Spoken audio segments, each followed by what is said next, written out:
160 juta penduduk Indonesia.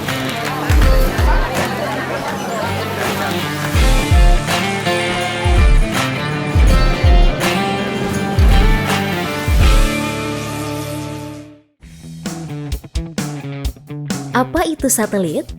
Satelit merupakan benda-benda langit seperti bulan, planet, atau mesin yang mengelilingi planet atau bintang di sekitarnya dengan periode revolusi dan rotasi. Di dunia ini ada dua jenis satelit, yaitu alami dan buatan manusia. Planet dan bulan sendiri termasuk satelit alami, sedangkan satelit buatan merupakan satelit bikinan manusia yang diluncurkan ke luar angkasa dan bergerak mengelilingi bumi. Satelit alami seperti bulan berfungsi memberikan cahaya di malam hari dan membuat pasang surut air laut. Sedangkan satelit buatan berfungsi sebagai sebuah stasiun yang memancarkan, memproses, dan menerima kembali sebuah sinyal komunikasi. Lalu, mengapa terdapat banyak satelit dan untuk apa fungsinya? Berikut TOEFL telah merangkum fungsi satelit khusus untuk Anda. Satelit buatan ada yang berawak dan ada yang tidak berawak. Satelit yang dimiliki Amerika Serikat, Space Shuttle, adalah satelit buatan yang berawak. Sedangkan satelit yang tidak berawak antara lain adalah satelit komunikasi, satelit observasi bumi, satelit cuaca, satelit navigasi. Satelit-satelit tersebut beredar pada orbit yang telah ditetapkan. Banyak satelit yang mengorbit di ekuatorial rendah polar yang beredar dari utara ke selatan bumi. Berdasarkan data dari Union of Concerned Scientists, pada bulan Maret 2020 lalu, terdapat 2.666 satelit yang beroperasi. Negara yang paling banyak memiliki satelit aktif adalah Amerika dengan jumlah satelit aktifnya mencapai 1.327 satelit. Lalu ada Cina yang merupakan negara kedua dengan jumlah satelit aktif terbanyak sekitar 363 satelit. Kemudian Rusia berada di urutan ketiga sebagai negara dengan jumlah satelit aktif terbanyak sekitar 169 satelit. Di Indonesia sendiri terdapat satelit buatan yaitu satelit Palapa A1 yang diluncurkan dari PADLC 17A pada 8 Juli 1976 dengan roket Delta 2914. Dan Indonesia merupakan negara pertama di Asia Tenggara yang memiliki satelit buatan. Satelit Palapa A1 menempati orbit geostasioner pada 83 derajat bujur timur dan saat ini dikelola oleh Telkom. Sebelumnya perlu diketahui bahwa satelit buatan memiliki dua fungsi utama. Pertama, sebagai pemantau sumber daya alam di bumi yang juga berfungsi untuk memberikan berbagai macam informasi tentang sumber daya alam hingga bencana alam apa saja yang sedang terjadi. Satelit juga dapat digunakan untuk melihat perubahan yang alam dari tahun ke tahun. Ilmuwan juga menggunakan satelit untuk mengukur kadar gas di atmosfer, misalnya ozon atau karbon dioksida. Dan juga untuk memprediksi kejadian alam apa saja yang akan terjadi dengan melihat daratan. Salah satu bencana alam yang dapat dilihat melalui satelit adalah banjir, di mana daratan yang biasanya berwarna hijau akan mengalami perubahan warna yang menunjukkan adanya air. Kedua, sebagai alat untuk mengkaji benda-benda langit, tidak hanya berfungsi untuk memancarkan sinyal atau membantu teknologi lainnya. Satelit juga memiliki fungsi untuk mengkaji benda-benda langit yang biasanya dilakukan oleh para ilmuwan. Dengan berhasil mengkaji benda-benda yang ada di langit, para ilmuwan juga bisa mengetahui benda apa yang berbahaya untuk planet bumi, seperti komet, asteroid, dan lainnya. Ada juga satelit yang digunakan untuk meneliti planet lainnya. Pada bidang komunikasi, satelit berfungsi sebagai pemancaran sinyal, penyiaran televisi, panggilan telepon, maupun internet. Gugusan satelit yang terdiri lebih dari 20 satelit juga akan membentuk Global Positioning System atau GPS yang dapat membantu manusia untuk mengetahui dan melakukan pelacakan suatu objek dengan jelas.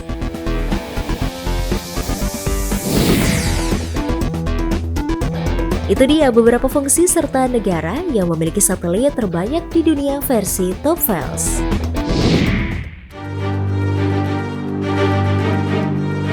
National Aeronautics and Space Administration atau yang akrab dikenal dengan singkatan NASA adalah badan antariksa milik Amerika Serikat yang dibangun untuk keperluan studi, penelitian, riset, dan praktik penjelajahan luar angkasa.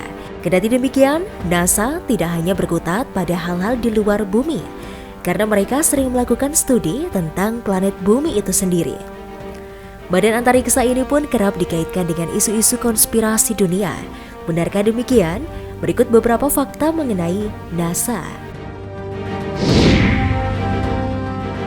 Mungkin tidak banyak yang tahu bahwa pembentukan NASA pada dasarnya merupakan pengakuan Amerika atas prestasi dari Uni Soviet. Agustus 1957, saat itu Uni Soviet sukses melakukan uji coba pertama rudal balistik antar benua. Lalu 2 bulan setelahnya mereka pun sukses mengirim satelit Sputnik 1 ke orbit bumi. NASA sendiri baru terbentuk setahun setelah Uni Soviet berhasil melakukan riset tentang luar angkasa, tepatnya pada 29 Juli 1958. Bahkan pada 1961, Uni Soviet berhasil mengirimkan manusia pertama ke orbit bumi selama 108 menit. Sementara NASA, bentukan Amerika, masih dalam masa pertumbuhan. NASA baru bisa menjejakkan kaki orang Amerika pertama ke bulan pada Juli 1969 atau 8 tahun setelah Uni Soviet. Namun belakangan prestasi NASA mendaratkan orang pertamanya ke bulan adalah sebuah konspirasi.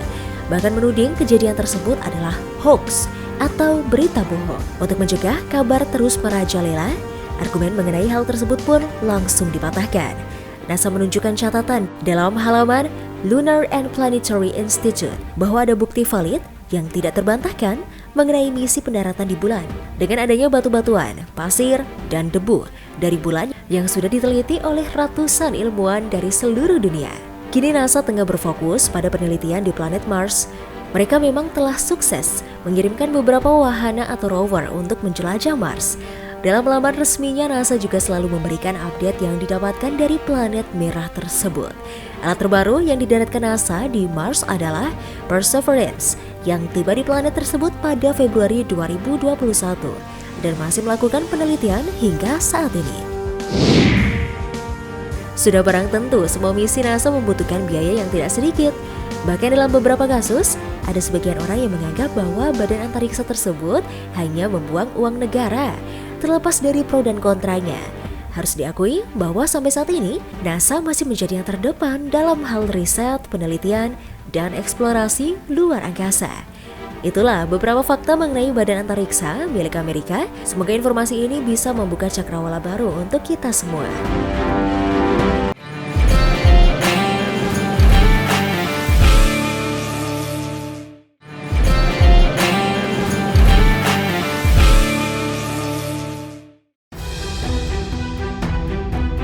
Menikah dan memiliki keluarga bisa dikatakan adalah dambaan mayoritas insan manusia di dunia. Kebanyakan orang menikah tentunya untuk melangsungkan keturunannya. Setiap orang tentunya mempunyai kriteria atau keinginan terkait pasangan hidupnya kelak. Biasanya selain fisik, kepribadian ataupun karakter menjadi pertimbangan utama dalam memilih pasangan. Namun dibalik semua teori tersebut, tidak ada yang pasti bisa dijelaskan ketika cinta sudah bicara. Kekurangan atau kelebihan dari pasangan bukanlah hal utama yang mengikat mereka. Nah, berikut kami punya beberapa pasangan unik dari berbagai belahan dunia yang kami rangkum dari berbagai sumber. Anton adalah kurcaci terkuat di dunia. Ia merupakan juara angkat besi 4 kaki yang dapat mengangkat 4 kali dari berat badannya sendiri. Kini ia telah menikah, namun pasangannya terbilang cukup mengejutkan. Anton yang memiliki tinggi 120 cm memutuskan menikahi seorang wanita transgender dengan tinggi 180 cm bernama Gina Bell. Gina mengatakan ia kagum terhadap sosok Anton yang meski memiliki keterbatasan dengan tubuhnya, yang memiliki kemauan yang keras untuk menjadi binaragawan. Selain itu, ia juga menyebut Anton merupakan sosok lelaki yang penyayang dan romantis. Pasangan suami istri ini sering tampil kompak, mulai dari mengenakan busana dengan warna atau motif yang sama, hingga dimodifikasi tubuhnya dengan berbagai tato dan piercing. Victor Hugo Peralta dan istrinya Gabriela Peralta bahkan tercatat sebagai pasangan dengan tubuh terunik di dunia menurut Museum Record di Italia. Jika digabungkan, pasangan ini memiliki 50 tindikan, 11 implan pada tubuh, 5 implan pada gigi, dan mereka juga sempat melakukan operasi membelah lidahnya. Catatan ini belum termasuk jumlah tato yang mungkin sudah tidak terhitung jumlahnya. Warna kulit, bentuk rambut, dan struktur wajah diciptakan beragam. Unsur-unsur ini yang membuat standar kecantikan di setiap wilayah berbeda-beda. Nah pemirsa, berikut ulasan tentang makhluk Tuhan paling cantik di berbagai negara yang telah kami rangkum untuk Anda. Nastya Sitkova. Memiliki wajah dan tubuh yang sempurna merupakan faktor penting yang harus dimiliki setiap model.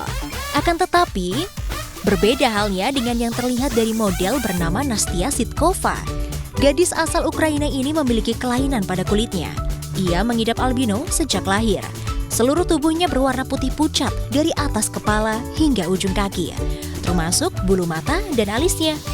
Sejak kecil, Nastya selalu mendapatkan perlakuan berbeda dan dikucilkan oleh teman-temannya.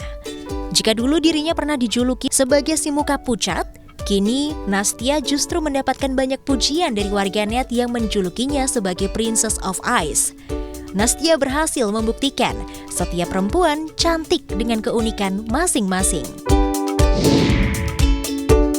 Jika kamu menganggap perempuan cantik adalah sebatas perempuan yang memiliki kulit putih dan tubuh langsing, barangkali kamu perlu membuka mata. Nyakim Gatwech justru membuktikan warna kulit tak membatasi langkahnya. Gatwech, seorang model asal Sudan, merangkul perbedaan warna kulitnya dengan bangga.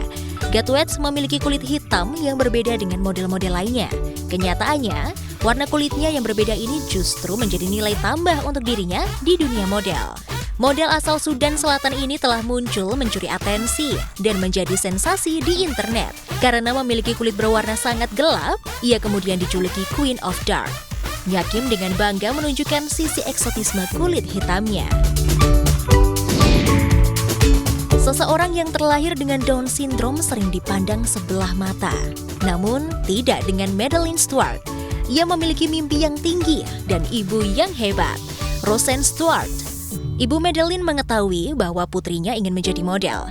Namun proporsi tubuh seseorang yang terlahir dengan Down syndrome biasanya tidak memenuhi standar untuk menjadi model. Tubuhnya gemuk dan kurang tinggi. Roseanne tak kekurangan ide. Ia benar-benar menjaga pola makan Madeleine dan mewajibkannya berolahraga untuk membentuk tubuh. Usaha Roseanne dan Madeleine ini diunggah ke media sosial, hingga akhirnya tawaran untuk menjadi model berdatangan. Hingga saat ini, Madeleine sudah berhasil mengikuti New York Fashion Week, London Fashion Week, Runway Dubai, dan beberapa runway ternama di dunia. Madeleine berhasil membuktikan bahwa kekurangan yang dimilikinya tidak menghalangi semua mimpi yang ia cita-citakan.